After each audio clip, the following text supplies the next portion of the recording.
What's up guys, welcome back to the channel. In this video we're going to be showing you guys some awnings, mainly this one here. This is the one by 4Runner. This is the 1.4 meter.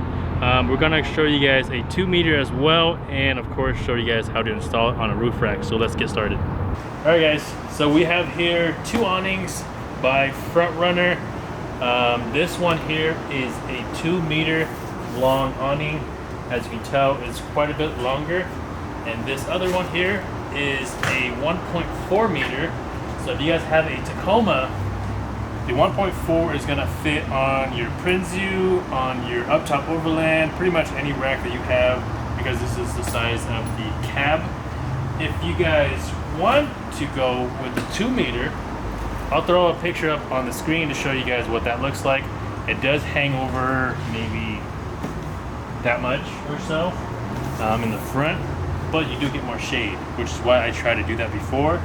But we're going to show you the install video in this video here with the 1.4. So let's go ahead and do that now. All right, so we have the 1.4 meter awning opened up.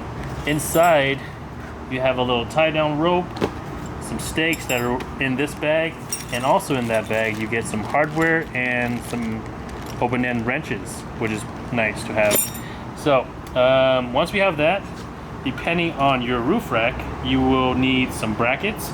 Since we have the upTOP Overland roof rack, we have the upTOP Overland brackets. The Prinsu bracket is very similar to this. It looks almost the same as this, and it has that slide down option where it slides down to the side plate as well. But let's get these bolts and nuts out of the bag here and show you guys how to put it on the awning itself. First of all, we will get all the hardware that we need. The ones that are in the bag that we need are the smaller bolts and the smaller locking nuts. First thing we're going to need to do with the awning is flip it over. And I'm going to have this side as the bottom facing me. That's very important because when we put the bracket on and you have the bracket upside down, the logo is going to be upside down when you install it on the vehicle. So now that you know this side is down, we will grab our hardware, slide it in here, just like that.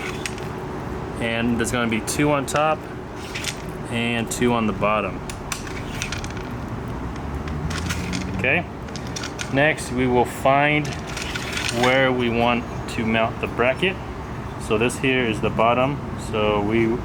And then of course, upTOP has an adjustable slot here. So if you want it higher, if you want it lower, depending on how you want it, you can adjust it. But if you look here, we do have some rock lights here and here, along with some handles. We want the brackets to actually be higher, that way we can still use the handles and the lights. So we're going to be using the very top hole, and then the bottom hole will just line up anywhere in between here. So we're going to set that in there. And depending on your bracket, it might be a little bit loose like the way ours is. So what we did is we grabbed some washers, which were not provided. We're just going to set that in there just so that it's nice and snug, and then put the locking nuts on. We're going to do the same for the other one. The other one I'm going to slide a little bit further down just to separate and to spread the weight a little bit across the whole awning. Alright, so we're going to be using this track nut here. This is provided with the upTOP Overland roof rack, with the awning bracket that is. And how this works is we're going to slide it into the grooves, and then we're just going to turn it, since it's like a half moon, and it'll just sit in there and it'll get squished between the bolt and the load bar.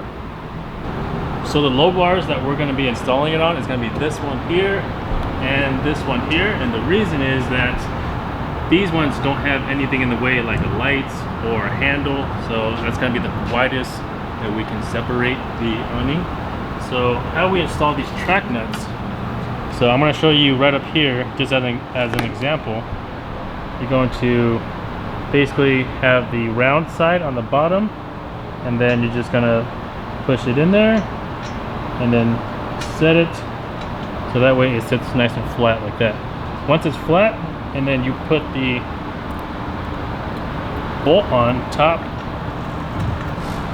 that will pull it together and sandwich it and prevent it from sliding anywhere.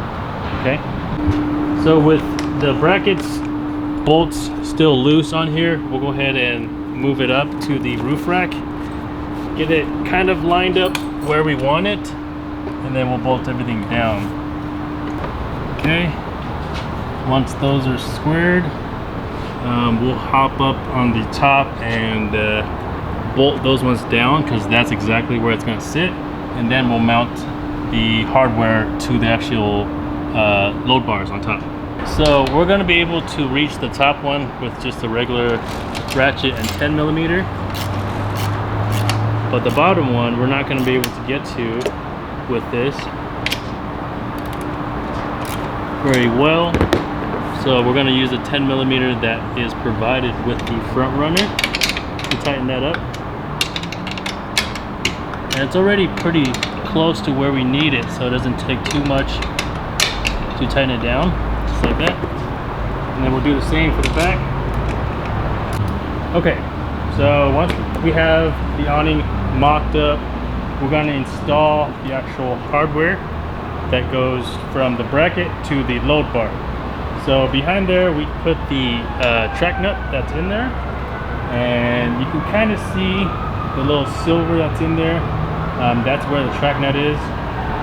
So what we're going to do is we're just going to attach our hardware to it,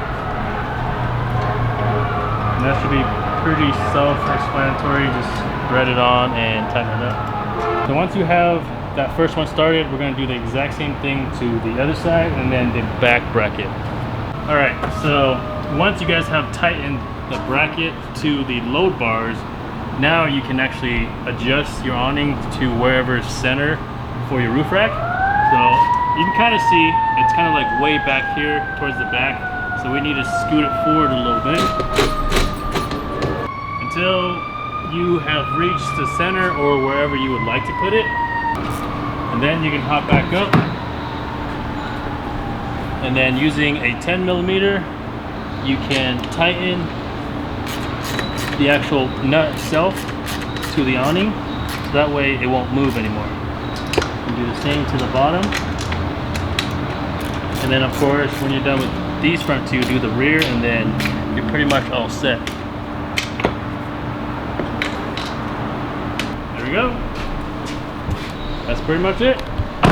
Now that it's centered, let's pull it outside and I'll show you guys how to set it up if you guys don't know how to set it up, and what it looks like when it's fully set up. So let's go. So now is actually a perfect time to show you guys because it's super sunny right now. So this is why these come in handy. So when you're on a trail or when you're camping with your family or friends or whatever, you don't have any shade because there's no trees, this is when it comes in handy. So basically what I just did was just unclip it, and then it would just roll down just like that. Once you're here, I'll show you guys what the inside looks like. So there's two legs on this piece, and then there's actually two more legs up there underneath the awning.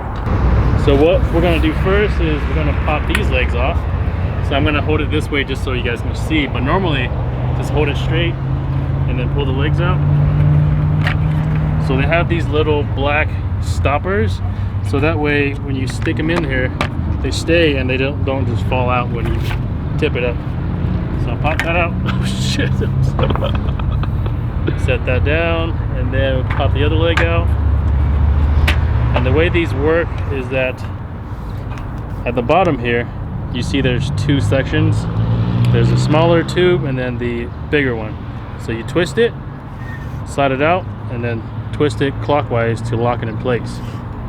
Okay, so depending on what kind of terrain you're on, this side could be a little bit taller and the other side could be a little bit shorter.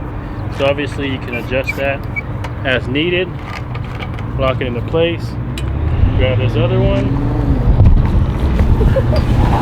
Brandon, we need your help. Okay, as you guys saw there, it is better to have two people and it won't knock out your cameraman. So grab the bottom, twist it, pull it out, and then lock it in place. Okay, next have your second person hold the other side if they can, or hold the middle while you go and grab these other poles. So we're gonna twist it, slide it. These little tabs kind of hold it in place, but it's not really necessary because you have this. So I never use that.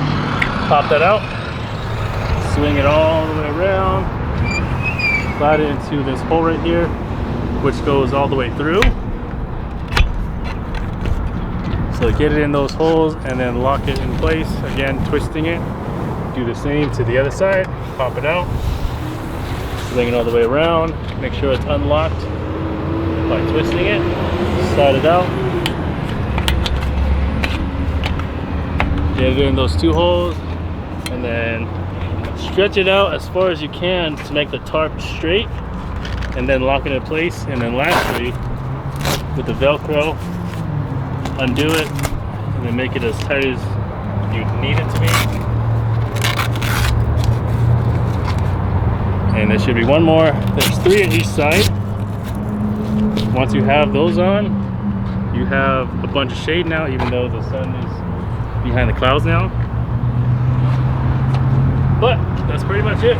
Now you can set up your chairs, do whatever you want, and have shade if you're on a trail or somewhere camping with no trees. So that's pretty much it. Tear down is pretty much the same way, or just reverse. Take the Velcro off. You need to twist it, pull it back in, pull the pin out of the hole, slide it all the way in, put it back here, slide it in, swing it around. And with these ones, same thing. Twist, fold up, and put them right up here. There we go. And then Brandon's gonna do the other side while I hold this part. Down there, Brandon? It's okay, Brandon's learning too. He doesn't have an awning yet, so he's gonna get one. Okay, so once all the legs are up, we're gonna fold it, just like this. If you have the longer one, it is a lot easier with 2 people. So the 2 meter or the 2.5 meter, you will definitely need 2 people for sure. So roll it all the way up, and then clip it in place. One thing I forgot to mention is that they do have points where you can anchor it down if it is really windy, just in case, so they don't fly away or break. Clip this other side in, and then you're pretty much done. In the bag earlier, you guys saw that it does come with stakes, pretty beefy stakes too, so they can withstand some pretty strong winds.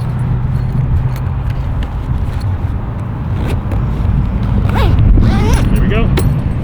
Now you have shade whenever you want it.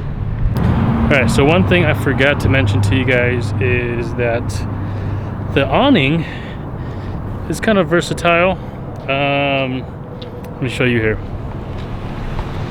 So as you can see here, I have this sun/wind breaker. It's kind of cool because if you see this channel right here, you just slide this in there and it slides super easy. Slide it in there, slide it out, just take it out. And obviously we don't have any ground that we can actually stake those down to, so we just have it kind of dangling right now. But if you were at camp or something, obviously you can use the stakes that are provided. You can pin them down, make it as tight as possible, that way wind doesn't do this, what it's doing right now. And also another cool thing is that there is actually a full room setup that you can zip around the whole entire thing, and it's completely waterproof all the way to the ground, so you can actually use your awning as a room.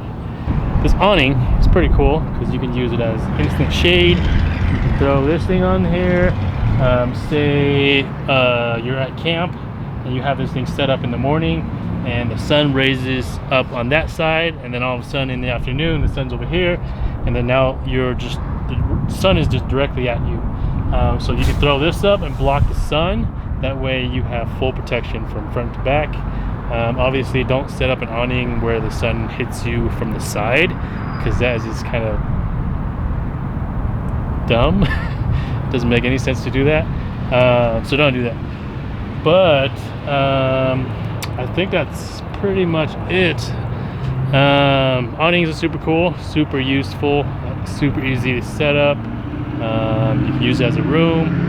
I think we pretty much covered everything. I don't know if there's anything else that we need to cover, but if you guys have any questions, let us know. But I think that would be it for this video. So we will see you guys next time. Peace.